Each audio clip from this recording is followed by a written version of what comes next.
Comme ça se passe très bien avec son fils et qu'il s'en occupe très bien, je ne vois pas pourquoi je serais contre lui. Je veux dire, il faut aussi jouer la carte de l'intelligence.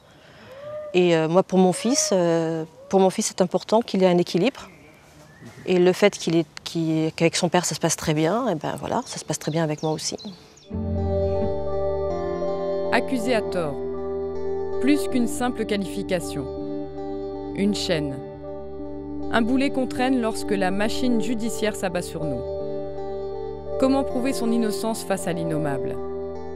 Comment supporter le regard des autres? Comment ne pas se laisser broyer par la justice?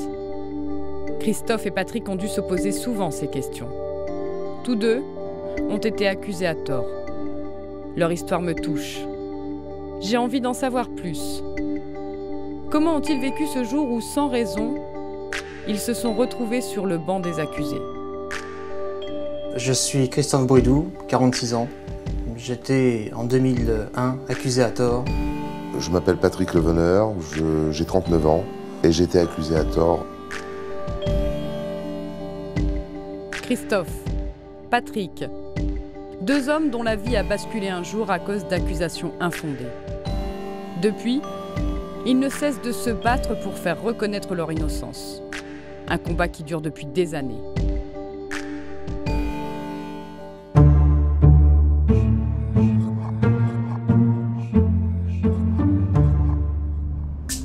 Aujourd'hui, Christophe se rend à Sarcelles, à 20 km au nord de Paris.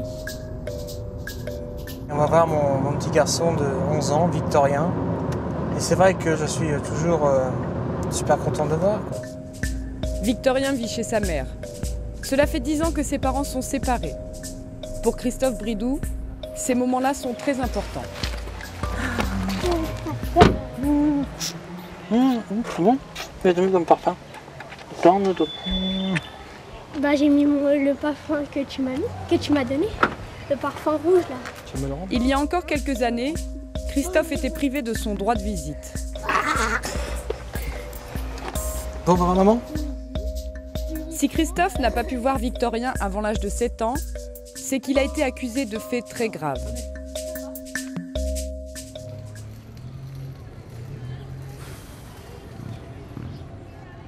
Nous sommes en 2001. À l'époque, Christophe Bridou commande la police municipale de Garges-les-Gonesse. Divorcé et père de 3 enfants, il s'est remarié avec Véronique et vient d'avoir son 4e enfant, Victorien.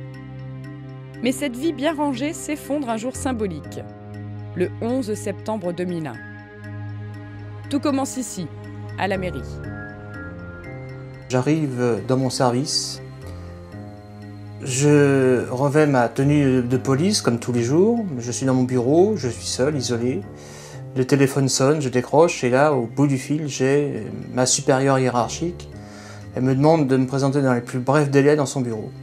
À l'époque, Christophe travaille sous l'autorité de la maire de Garges-les-Gonesse. Il se rend aussitôt à cette convocation.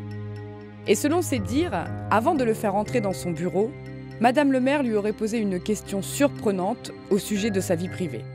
Me demande si je suis homosexuel. Donc je tombais un petit peu dénu, considérant que je ne m'attendais pas à cette question, très loin de là. Je ne réponds pas directement à sa question, elle réitère une seconde fois cette question, et je réponds en affirmative. Et là je vois un grand sourire émerveillé, et elle me fait rentrer dans le bureau.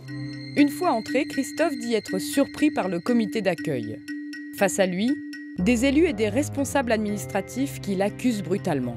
On m'accuse d'avoir volé des heures supplémentaires, escroqué des communications téléphoniques, et on me dit que j'ai volé un téléviseur. Le chef de la police municipale conteste ces accusations, mais personne ne le croit. On me suspend avec un arrêté municipal quasiment sur le champ. Christophe est perdu, il ne comprend pas. Sans la moindre preuve, ses supérieurs lui infligent une lourde sanction, une suspension d'office. Je me dis très clairement, ils sont en train de commettre une erreur, ils vont s'apercevoir de leur erreur d'ici quelques temps. Avant de rentrer chez lui, Christophe est raccompagné à son bureau par un élu. Il lui demande de rendre sa carte de police et son uniforme, un moment humiliant. J'avais l'impression de revoir un peu l'affaire Dreyfus, lorsque son supérieur lui casse le sabre on lui retire ses épaulettes, ben, j'étais exactement dans les mêmes conditions. Comme si je recevais une cascade d'eau froide sur la tête et tout le corps. Pour moi, je comprends pas. Jean-Marc Florent, vous êtes avocat, vous avez fait acquitter de nombreux accusés à tort, dont le plus célèbre Patrick Dils. Dans cette histoire, Christophe Bridoux n'est pas encore confronté à la justice et pourtant sa situation soulève déjà une question. Pour ce type d'accusation, peut-on suspendre un employé même sans preuve ? Alors, effectivement, il est possible, notamment pour les salariés qui relèvent du droit du travail, si on estime que la personne a commis une faute qui peut avoir des conséquences pénales, mais une faute tout court, même si elle n'a pas encore eu des conséquences pénales, de le suspendre par une mise à pied conservatoire dans l'attente de son licenciement. Mais là, ce qui paraît assez frappant dans ce cas, c'est qu'il y a eu une précipitation quand même coupable pour se défaire de ce monsieur dans le cadre de son emploi, alors que visiblement, il n'y avait aucun élément de preuve tangible à son encontre. Donc je crois quand même que ce qu'il faut rappeler, c'est qu'il y a un principe de précaution et un principe de proportionnalité également des sanctions, et qu'on ne peut pas prendre une sanction, y compris en droit du travail ou administrative, selon les régimes, sans avoir quand même des éléments de preuve, mais des éléments de preuve précis et circonstanciés. Or là, visiblement, ce n'était pas le cas du tout. Et en tant qu'employé, est-ce qu'on a des recours, d'autant que là, en plus, il y a sa réputation qui est en jeu ? Alors, en tant qu'employé, si l'on dépend du Code du travail, on dépend du Conseil des prud'hommes, on peut naturellement saisir le Conseil des prud'hommes pour contester le licenciement pressé pour faute grave, lourde, à qualifier et précédé d'une mise à pied conservatoire, ça on le peut. C'est très long comme démarche. Naturellement, c'est très long et les dégâts sont déjà réalisés puisque vous êtes déjà mis à pied, vous ne pouvez plus aller sur votre lieu de travail, ni rencontrer vos collègues, ni accéder à votre bureau généralement, et à vos documents, à vos papiers, à votre ordinateur. Après, vous êtes licencié et après, vous allez au Conseil des prud'hommes et tout le monde sait qu'il y en a pour des mois, voire des années. Naturellement, les dégâts sont déjà acquis pour le salarié s'il est accusé à tort. Dans les semaines qui suivent cette mise à pied, Christophe Bridoux passe ses journées chez lui, prostré. Sa femme, Véronique, qui n'est pas au courant de la situation, ne comprend pas. Elle décide d'appeler la mairie. Elle aura au téléphone une femme qui lui annoncera non seulement que je suis suspendu, mais qu'en plus je suis attiré par les hommes. Donc je suis homosexuel. La femme de Christophe vient de découvrir la double vie de son mari. Dans les semaines qui suivent, elle demande le divorce. Un coup dur pour Christophe. Sans famille, sans travail, accusé de faits qu'il conteste, il sombre dans la dépression. C'était pour moi quelque chose d'insupportable, d'invivable. J'en peux plus, je craque. Je craque complètement. J'achète une bouteille d'alcool fort, assez fort. Et j'avais sur moi 2 tubes de tranquillisants extrêmement forts et je les absorbe d'un coup. Christophe Bridoux perd connaissance. Un proche le retrouve inanimé et prévient les secours. Il sera sauvé. Mais il n'est pas tiré d'affaire pour autant. Il va bientôt être accusé de quelque chose de beaucoup plus grave.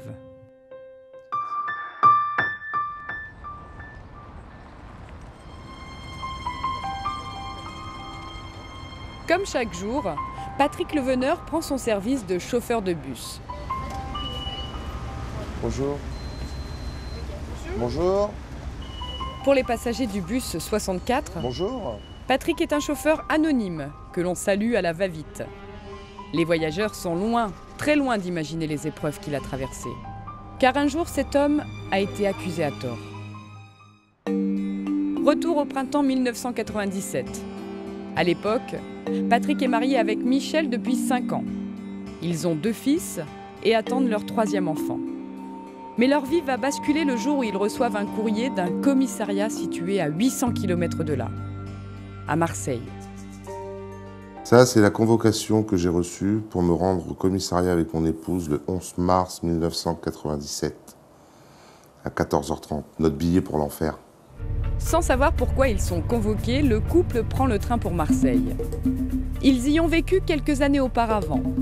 Pour eux, ce ne sera qu'une simple formalité administrative. Mais dès qu'ils se présentent au commissariat, Patrick et Michel sont placés en garde à vue. Et les faits dont on les accuse sont très graves. On me dit, vous êtes accusé de viol. De quoi? Qui c'est qui m'accuse de l'avoir violé? Votre belle-sœur, Laetitia. Ah bon? Quand? Et là, on me dit, ouais, ça s'est passé en 89, 90, 91, à plusieurs reprises. Ah bon? Et avec la complicité de votre épouse. Et donc voilà, donc vous tombez des nues, quoi. Déjà, vous prenez un moment de recul, mais il se passe quoi? Elle est en train de faire quoi, là? Et là, après, la machine se met en route. C'était la dernière chose à laquelle je m'attendais. Dans une pièce séparée, Michel, l'épouse de Patrick, est justement confrontée à la femme à l'origine de la plainte, sa sœur, Laetitia. Ma sœur était en face de moi, tout en larmes. Oui, tu me payeras pour ce que tu as fait. J'ai fait, mais je t'ai fait quoi? J'ai fait, il faut m'expliquer parce que là, je comprends rien du tout. Elle me fait, oui, tu me tenais. Quand Patrick, il me forçait, toi, tu me tenais. J'ai fait, mais je te tenais de quoi? Je comprenais plus rien. Vous êtes assis dans un bureau, vous êtes menotté, vous êtes face à un officier de police qui vous pose des questions. Comment ça s'est passé? Pourquoi vous avez fait ça? Et vous donnez les réponses, mais les réponses ne conviennent pas. À tout moment, tout ce qu'on disait, c'était pas vrai. Il n'avait Dieu que pour ce qu'avait dit ma belle-sœur, Laetitia. C'était elle. Nous, on était vraiment comme des pestiférés. On avait violé. La garde à vue est tendue. Michel, qui est enceinte de 8 mois, est très affaiblie et ressent des contractions. Elle est conduite à l'hôpital Nord de Marseille. Il y a le médecin qui me reçoit en présence des policiers. Le médecin était vraiment furieux parce qu'il a demandé aux policiers de me démenoter parce que c'était pas un lieu où on attache des femmes. Les policiers, ils ont dit, écoutez, nous on est obligés d'aller en garde à vue, cette personne-là. Donc on est obligés, bon ils m'ont menotté, sur ce, ils n'ont pas voulu me défaire.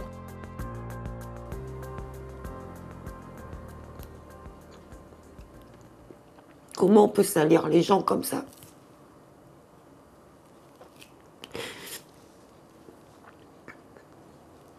Patrick, lui, est toujours questionné. Il est épuisé, à bout de force. Après 48 heures de garde à vue, il est interrogé par un nouvel officier qui, selon lui, n'aurait pas hésité à l'intimider pour lui extorquer des aveux. Et il me dit, bon écoute, on va parler entre hommes, mais on va parler sérieusement. À l'époque des faits dont tu es accusé, tu étais mineur. Tu passeras en tribunal correctionnel, tu risques pas grand-chose. Mais il faut que tu nous dises ce qui s'est passé, ce que tu as fait. Je lui dis, mais j'ai rien fait. Cette première tentative étant un échec, le policier se serait alors montré encore plus dur. Il me dit, tu sais, regarde, là, ta femme, elle est enceinte de 8 mois passés. Tu as 2 enfants. Tes 2 enfants, ce qui va se passer, si tu continues à nier comme ça, tes 2 enfants, ils vont aller à la DAS, ta femme, elle va être incarcérée, elle va accoucher en prison, elle va garder l'enfant 1 an, et de là, on le mettra à la DAS aussi. Je peux vous assurer que quand il m'a dit ça, dans ma tête, ça a fait femme, enfant, prison, DAS. C'est pas possible. C'est pas possible. Je peux pas leur faire ça. Donc à ce moment-là, j'ai dit oui, je l'ai fait. J'ai eu peur. Donc pour les protéger, j'ai préféré assumer et avouer quelque chose que je n'avais pas fait. Est-ce que ça existe encore, ça, aujourd'hui? Est-ce que la présence de l'avocat, maintenant, en garde à vue, évite ce genre de problème? Alors, le fait que l'avocat puisse être présent dès la première heure de garde à vue, c'est un progrès, en ce que ça ne permet plus les pressions, théoriquement. Mais, faut-il encore que la personne vous appelle? Or, on est confronté très souvent à des personnes qui sortent de garde à vue, qui viennent voir leur avocat, ou un avocat, s'ils n'en avaient pas avant, et qui vous disent eh ben oui, je suis resté seul à la garde à vue et ça s'est mal passé. Quand on leur dit pourquoi vous n'avez pas appelé un avocat, on m'a répondu ça ne sert à rien. D'ailleurs, les innocents n'ont pas besoin d'avocat. Et le juge, s'il voit que tu as pris un avocat, il dira c'est que le gars, il a déjà quelque chose à se reprocher. Donc, la présence de l'avocat en garde à vue, c'est un immense progrès démocratique.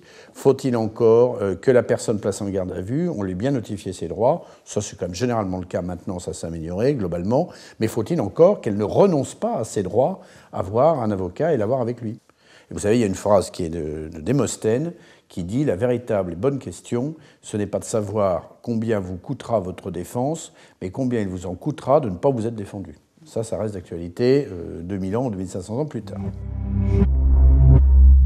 Après une garde à vue musclée, Patrick Leveneur a avoué un viol qu'il n'a pas commis. Le lendemain, Il est déféré au palais de justice de Marseille devant une juge d'instruction. Innocent, l'homme s'apprête pourtant à dormir en prison. Quelques semaines après sa tentative de suicide, Christophe Bridoux est lui aussi convoqué au commissariat. Il pense qu'il va enfin pouvoir s'expliquer et qu'on reconnaîtra son innocence. Au contraire, le policier municipal est placé en garde à vue. La garde à vue s'est très mal passée. Je suis resté donc, durant tout ce temps interrogé, sans savoir quelle heure il était, désorienté, sur le plan de la nuit, du jour, plus de repères, absolument rien. Vol, escroquerie.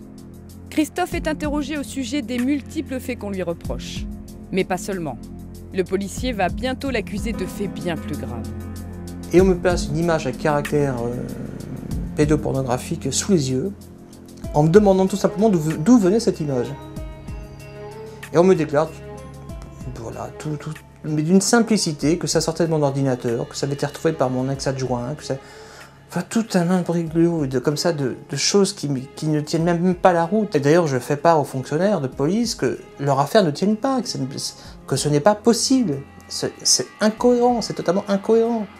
Les accusations portées à l'encontre de Christophe Bridoux sont très lourdes. Il se souvient alors de la question de la mère de Garges-les-Gonesse sur son homosexualité. Pour lui, il y a un grave amalgame. Cette corrélation justement qui est faite entre l'homosexualité et la pédophilie, je crois que là, elle est totalement révélatrice et qu'on ne peut pas mettre de côté le fait qu'il y ait un acte d'homophobie. Christophe Bridoux a beau clamer son innocence tout au long de la garde à vue, les policiers ne le croient pas. Il arrive un moment où je leur ai dit d'ailleurs, mettez ce que vous voulez sur votre procédure, je sais que je suis innocent. Face aux accusations qui ont été portées à mon encontre, je n'ai jamais pu, j'avais l'impression d'avoir devant moi une porte close, personne ne m'écoutait. Christophe est ensuite présenté au juge d'instruction au palais de justice de Pontoise. Le magistrat le met en examen. Accusation la plus grave, recel d'images pédopornographiques. Et il me demande tout simplement, avez-vous quelque chose à déclarer? Je dis oui monsieur le juge, je suis innocent. Je suis innocent. Et il me répond spontanément, tous ceux qui passent ici sont innocents. Christophe ressort libre de son audition, mais il est placé sous contrôle judiciaire. Plus dur encore, étant poursuivi pour recel d'images pédopornographiques, Christophe n'a plus le droit de voir son fils. Une nouvelle difficile à annoncer à son ex-femme. Je lui annonçais tout simplement que je n'avais plus le droit de voir Victorien, à la demande du juge. Donc je suis écarté de mes enfants, je n'ai plus de travail, on m'a révoqué.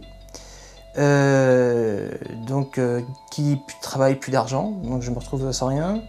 On commence à saisir mes biens, ça je peux plus payer. Je n'ai plus rien. De galère professionnelle en dépression, Christophe Bridoux devient SDF. Il échoue sur les quais de Seine, face à l'île de la Cité.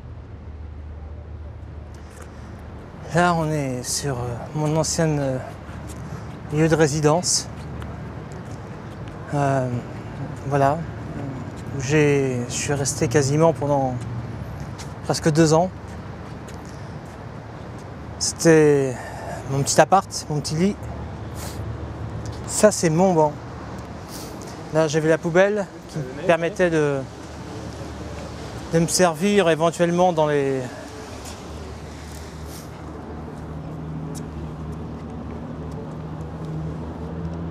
C'est une sensation étrange.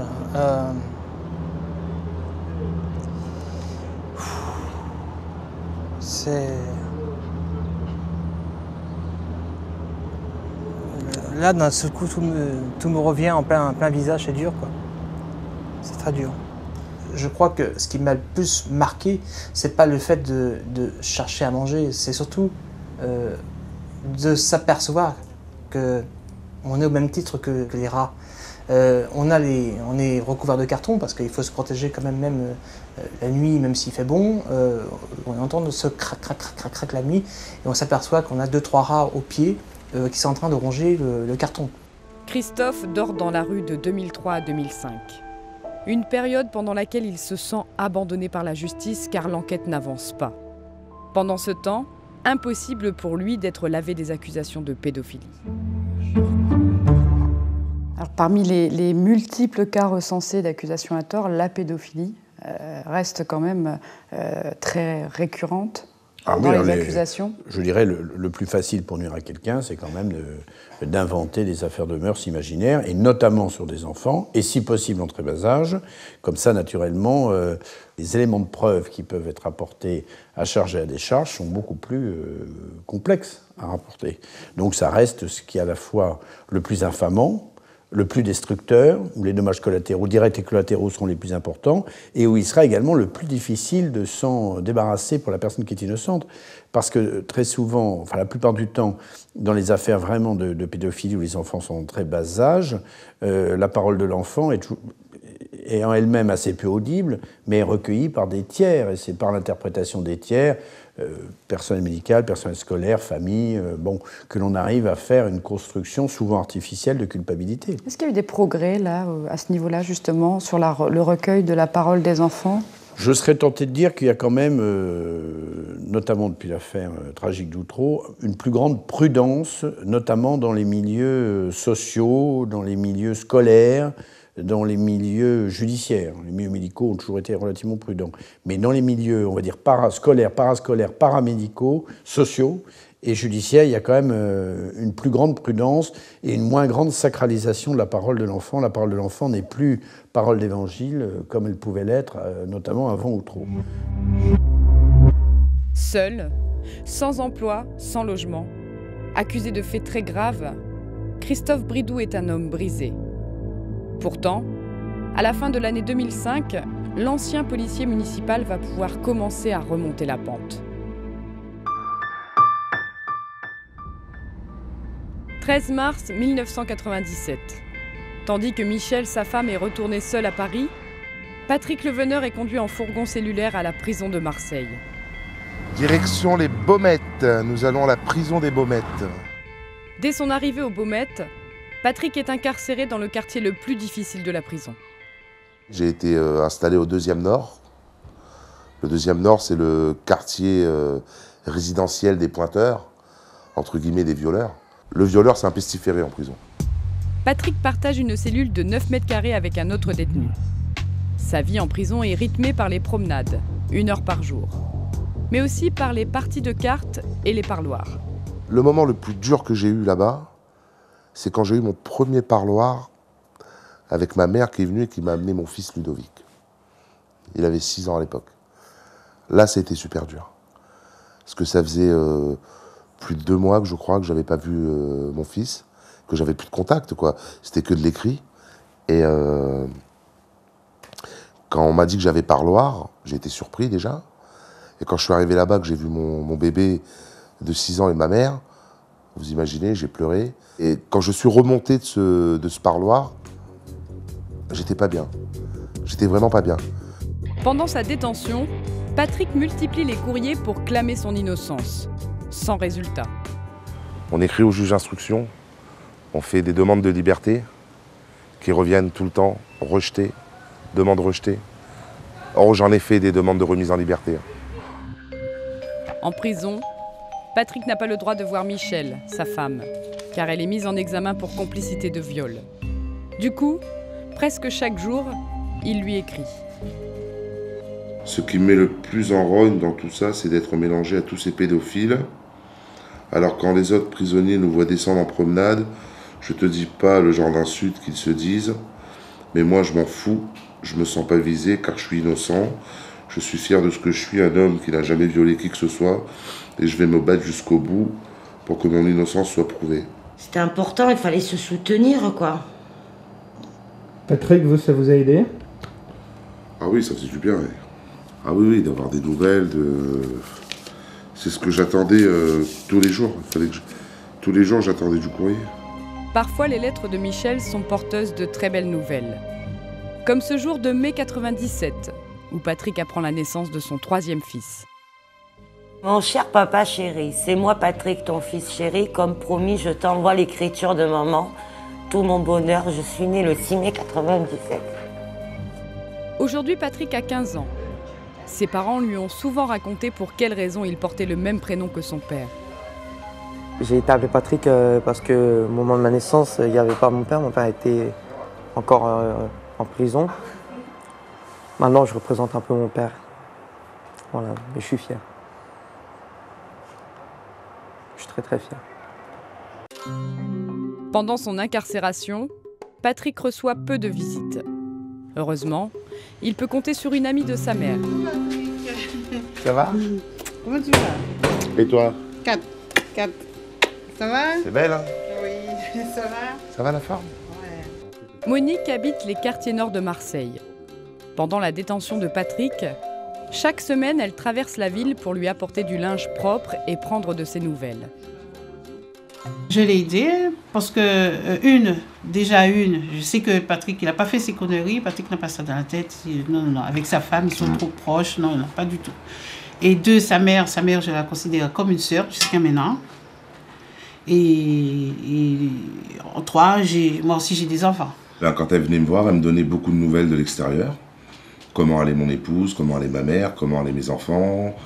Elle me donnait de la force, elle m'encourageait. Ça a aussi vachement aidé mon épouse parce qu'elle avait des nouvelles par l'intermédiaire de Monique aussi. Elle savait comment j'allais, Monique lui disait si j'avais un peu maigri, si j'avais le moral. Donc en fin de compte, elle faisait l'intermédiaire, quoi. Claude Elmos, vous êtes psychanalyste. Même en étant innocent, éprouve-t-on une forme de culpabilité lorsqu'on est accusé à tort ?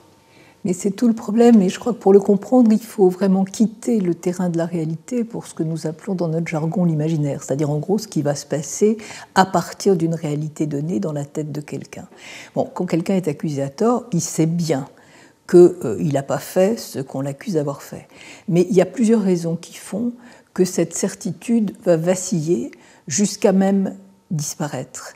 La première, c'est qu'il se retrouve en face d'une force qui est réellement une force, comme par exemple en garde à vue. Il y a quelque chose qui se passe dans l'imaginaire, c'est que la personne qui est accusée est renvoyée, au fond, à une position d'enfant. Elle est renvoyée à cette position d'enfant du fait de son impuissance. Il y a un décalage de force énorme, et elle se retrouve comme l'enfant accusé devant l'adulte. Or, quand un adulte accuse un enfant à tort, il vient jouer sur la culpabilité de l'enfant, qui n'a peut-être pas fait ce qu'on lui reproche, mais qui a fait d'autres choses dont il se sent coupable. Donc, si vous voulez, ce qui se passe dans une situation réelle de l'âge adulte, c'est qu'on est toujours inconsciemment renvoyé à ce qu'on a vécu avant. Et il peut y avoir dans ce qu'on a vécu avant quelque chose qui vient majorer la violence incroyable qu'il y a toujours dans la réalité, quelle que soit l'histoire qu'on ait eue, à être accusé à tort.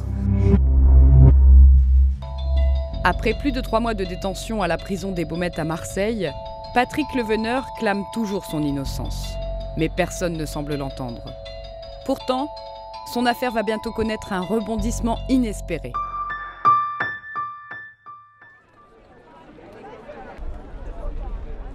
Depuis 2 ans, Christophe Bridoux dort dans les rues de Paris. Mais en 2005, un ami lui permet de retrouver un emploi et un logement. Il devient gardien de cet immeuble, près de la place de la République. C'est malin, je suis gardien. Et derrière, j'avais mon petit appartement, donc j'avais la cuisine, j'avais l'espèce de salon de cuisine. J'avais mon salon qui faisait aussi chambre à coucher, parce que je crois que j'avais tellement peur de perdre mon toit, de me retrouver dans la rue.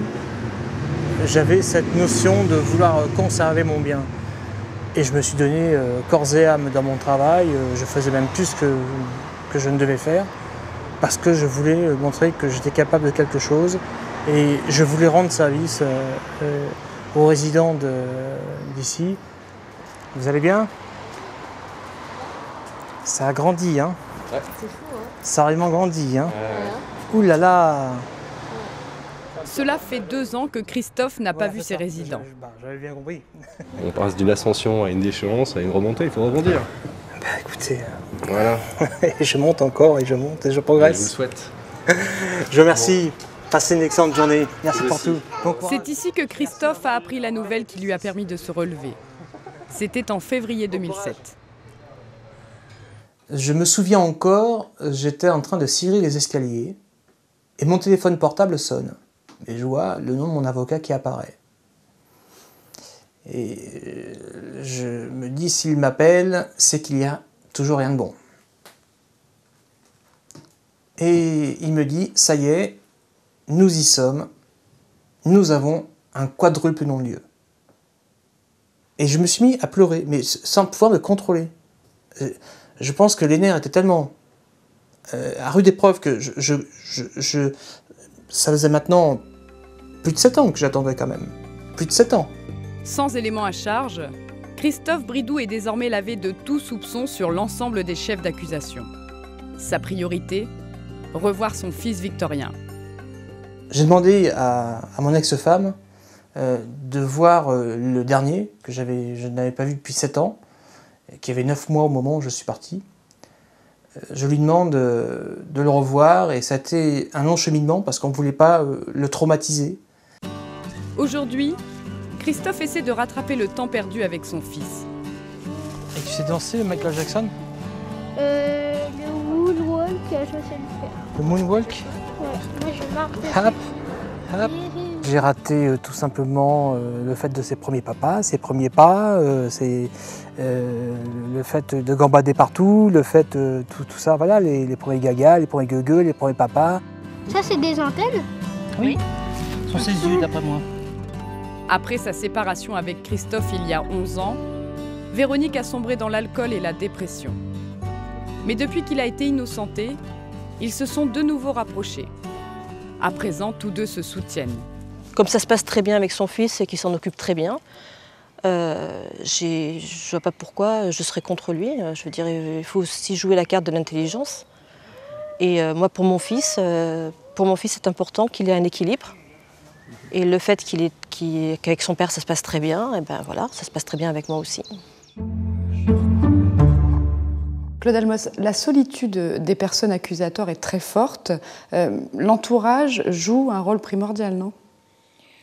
L'entourage, mais quand même, il faut que ce soit un entourage. Alors bien sûr, il faut écouter les gens, il faut les accompagner, il faut être présent physiquement, parce que ce sont des gens qui sont atteints psychiquement, mais qui sont atteints dans leur corps. Enfin, c'est quelque chose qui fait exploser même le corps. On part en miettes. Enfin, quand on est comme ça, dénié dans sa vérité, dans ses valeurs. Bon, mais il faut quand même qu'il y ait. Moi, je crois beaucoup. Enfin, quand je reçois des patients qui sont dans cet état-là, il faut vraiment des avocats costauds. Hein. Il faut pas rêver. Hein. C'est pas juste les gentils camarades, votre gentille épouse, votre gentil mari qui va vous aider. Il faut absolument garantir à la personne que la loi existe. Là, tout d'un coup, cette personne se retrouve au fond dans un monde sans loi. N'importe qui peut vous dire n'importe quoi de vous, n'importe qui peut vous accuser à tort et personne ne va vous croire. Donc il faut que la personne, pour avoir un point d'appui, sente que c'est pas vrai. Il y a une loi. Et il y a des gens qui sont capables de mettre en marche cette loi. Et ça, à part les avocats, à part les associations de défense, etc., il n'y a personne d'autre. Ça ne suffit pas à l'entourage. Est-ce que le doute subsiste dans l'entourage parfois ? Bien sûr. Bien sûr, il y a cette idée quand même que la justice, bon, elle peut se tromper, mais elle peut pas se tromper. Il n'y a pas de fumée sans feu, hein, comme dit la sagesse populaire. Vous pensez bien quand même que si on l'a accusé comme ça, cet homme-là, c'est que peut-être quand même qu'il y a quelque chose. Et alors après, ça s'enchaîne. C'est-à-dire que, d'ailleurs, on avait bien remarqué que peut-être il y avait, c'est toutes ces espèces de choses redoutables. Et encore une fois, il ne faut jamais oublier que ça peut mener quelqu'un à la mort. C'est-à-dire que dans ces cas-là, le suicide, il faut le savoir, c'est pas. Bien sûr, on se tue pour que ça s'arrête, parce que c'est atroce, mais on se tue surtout pour tuer celui qu'on croit être devenu, celui qui ne pourra plus jamais faire entendre qu'il n'est pas ce qu'on dit qu'il est. Voilà, on tue celui-là, et malheureusement on se tue. Après 4 mois de détention, Patrick Leveneur apprend une nouvelle inattendue. Sa belle-sœur, Laetitia, qui l'accuse de l'avoir violée, se serait trahie. Ma belle-sœur a été convoquée chez le juge et a voulu en remettre une autre couche pour m'accabler encore plus. Elle s'est présentée chez le juge avec un œil au beurre noir. Et elle a dit au juge, voilà, c'est mon beau-frère, il est revenu pour tenter de m'agresser. Et la juge lui dit, mais attendez, on va arrêter 2 secondes. Votre beau-frère, ça va faire 4 mois qu'il est derrière les barreaux. Comment il peut sortir des baumettes, venir vous agresser, entre guillemets, et retourner dans sa cellule? Donc maintenant, il faut me dire la vérité. Et c'est vrai qu'ils ont vu qu'elle était tendance à la fabulation. Le juge a cassé petit à petit tout ce qu'elle argumentait. Au fil des auditions et des expertises psychologiques de la belle-sœur, la juge se rend compte que Patrick est innocent. Elle décide immédiatement de le faire libérer. C'est par là que je suis sorti. Un ouf de soulagement. Parce qu'on a beau dire, on respire à l'intérieur, mais on respire mieux de ce côté-là quand même. Et je sors avec un sac plastique avec le peu d'habits que j'avais. Et voilà, la porte elle s'ouvre, et elle se referme. Et là, vous êtes dehors, vous faites waouh. J'ai vu le café qui était en face. Le café s'appelle Ici mieux qu'en face. Je suis allé boire un café tout de suite. À l'autre bout de la France, Michel apprend la libération de Patrick quelques heures seulement avant sa sortie des Baumettes. Cela fait 4 mois qu'elle ne l'a pas vu. Le 20 juin, je reçois un coup de téléphone. C'est mon avocate. Elle me dit « Oui, bonjour, Madame Leveneur. Voilà, votre mari est libérable. » J'avais un balai dans la main, je suis tombée à genoux sec. J'y croyais pas. 1 an après, les Leveneur bénéficient d'un non-lieu. Leur accusatrice est condamnée à 6 mois de prison avec sursis et une obligation de soins psychiatriques pour dénonciation calomnieuse.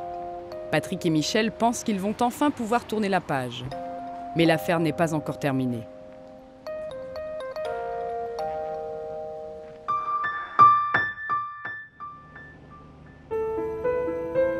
Même innocenté, la descente aux enfers de Christophe Bridoux a laissé des traces sur sa santé psychologique.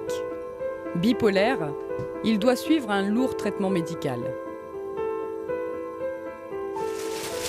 Qu'est-ce que c'est ça ? Ça, c'est mon sac qui me permet de vivre avec tous les médicaments. Antidépresseurs, anxiolytiques, ça c'est du lithium. Et ça, c'est un somnifère puissant. Depuis maintenant presque 10 ans, ma vie n'est composée que de médicaments. Je souffre d'un syndrome extrêmement important parce que, tout simplement, voilà, des gens m'ont accusé. Voilà, c'est une thérapie que j'aurai à vie. À vie. Marqué à vie, Christophe ne veut pas en rester là. Il a déposé plainte pour dénonciation calomnieuse contre son ex-employeur à la mairie de Garges-les-Gonesse. Ce matin, il a rendez-vous avec son avocat chez une juge d'instruction au palais de justice de Pontoise. C'est la première fois depuis 10 ans. Ça fait maintenant quelques années que j'attends ce moment. Je sais pas, un peu perturbé, un peu le flou, un peu le vague, je sais pas trop. La juge d'instruction a des questions, nous avons des questions, mais nous avons aussi beaucoup de réponses qui doivent conduire à ce que les auteurs des plaintes injustifiées contre M. Bridoux soient mis en examen et un jour renvoyés devant un tribunal. Pendant les 2 heures d'audition dans le bureau de la juge, Christophe Bridoux est revenu sur cette journée du 11 septembre 2001. Il a exposé sa version des faits. À la sortie du palais, il semble satisfait. C'est très positif. C'est très positif et j'espère que ça le sera encore davantage lorsque je reviendrai et que j'aurai des éléments nouveaux. Mais pour moi, c'était une grande avancée. Rencontrer durant un peu plus de 2 heures un magistrat, c'est une très très grande avancée. Aujourd'hui, on ne discute plus de l'innocence de Christophe Bridoux. Aujourd'hui, on veut comprendre, on cherche à comprendre pourquoi est-ce que le chef de la police municipale de la ville de Garges-les-Gonesse, avec un état de service exemplaire, a été jeté en pâture, a été destitué, révoqué, placé en garde à vue, privé du droit de voir ses enfants, devenu SDF par le jeu d'une accusation multiple ignoble. Aujourd'hui, Christophe Bridoux veut comprendre. Il espère une confrontation avec la maire de Garges-les-Gonesse de l'époque. Le but, obtenir des réponses à ces questions.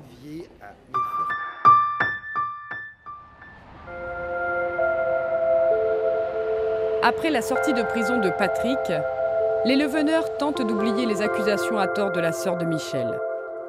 Cette dernière a d'ailleurs rompu tout lien avec sa famille qui ne l'a pas soutenue dans cette histoire. Elle a des restants de photos, on va dire. C'était le jour de mon mariage. Et j'ai retiré sur toutes les photos où il y avait ma sœur avec son mari. Je ne pouvais plus voir ces photos avec ces 2 personnes-là qui nous ont fait un tas d'histoires, quoi.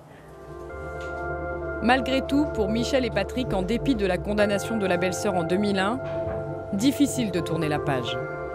Car jusqu'en 2004, soit 7 ans après le début de l'affaire, ils sont toujours obligés de pointer chaque mois à la gendarmerie. De 97, du 11 mars 97 à fin 2004, ma vie ne m'appartenait pas. Elle appartenait à la justice. J'étais obligé de rendre des comptes pendant tout ce temps-là. Et maintenant, il est logique que je demande à la justice de m'en rendre. Patrick et Michel ont décidé d'attaquer les 2 policiers qui auraient extorqué des aveux. La procédure est rarissime. Voilà, entrez. Bonjour monsieur. Maître Collard, bonjour. Oui, bonjour madame. Ils ont fait appel au très médiatique Gilbert Collard. Je vous en prie. Ce serait tellement important que le fonctionnaire de police soit reconnu personnellement responsable d'une faute. Hein, ça, c'est clair. Ça remettrait les pendules à l'heure mieux que n'importe quoi, je trouve. Quand on a l'honneur d'être policier, on ne fait pas pression sur un gardé à vue pour lui faire avouer des actes qu'il n'a pas commis. Voilà. C'est un procès pour l'honneur, beaucoup plus que pour l'argent. Hein. Alain Thureau, vous avez été gendarme pendant 32 ans. On entend régulièrement le témoignage de personnes accusées à tort. Est-ce que vous aviez cette crainte de faire condamner un innocent? Bien sûr. Au cours des nombreuses années pendant lesquelles j'ai mené des enquêtes criminelles, chaque fois que nous avions interpellé quelqu'un supposé être le criminel, il y avait toujours ce doute qui subsistait de ne pas envoyer quelqu'un en prison alors qu'il n'y était pour rien. Il vaut mieux laisser en liberté un criminel, c'est ce qu'on dit parfois, plutôt d'envoyer un innocent en prison. Et c'est donc effectivement présent à chaque instant, quoi. C'est la raison pour laquelle, à chaque fois que nous intervenions, il y avait un plan bien précis de travail pour poser des questions, etc. Et surtout faire en sorte que la personne interpellée ne nous fasse pas plaisir en répondant par l'affirmative aux questions qu'on pouvait lui poser. On peut imaginer que tous les gendarmes, tous les policiers n'ont pas les scrupules que vous aviez, vous, à l'époque. Oui, mais vous savez, je crois que c'est possible, hein, très certainement. Effectivement, il y a des gens il y a eu des erreurs judiciaires, il y a des gens qui ont été mis en prison de tout temps. Hein. L'affaire Seznec, c'était aussi un petit peu ça, etc. Mais je crois que quand on se regarde dans la glace le matin et qu'on se dit « je l'ai peut-être fait mettre un gars en prison qui n'y est pour rien », c'est pas satisfaisant quelque part. Les 2 policiers qui auraient sans le moindre état d'âme extorqué ses aveux à Patrick Leveneur devraient être jugés dans les mois qui viennent. Ensuite seulement, cette histoire pourra être définitivement reléguée au passé. Être accusé à tort, un drame humain, une violation de la présomption d'innocence qui chaque année brise des milliers d'existences. Si Christophe Bridoux pense que sa cicatrice ne se refermera pas... Je crois que ma vie est brisée à jamais. Jusqu'à mon dernier souffle, il n'y a pas un jour où je n'y pense pas. Pas un jour. Patrick, lui, a choisi de pardonner son accusatrice pour mieux tourner la page. Je ne suis pas rancunier. Vous savez que je n'ai pas de haine envers elle. Hein.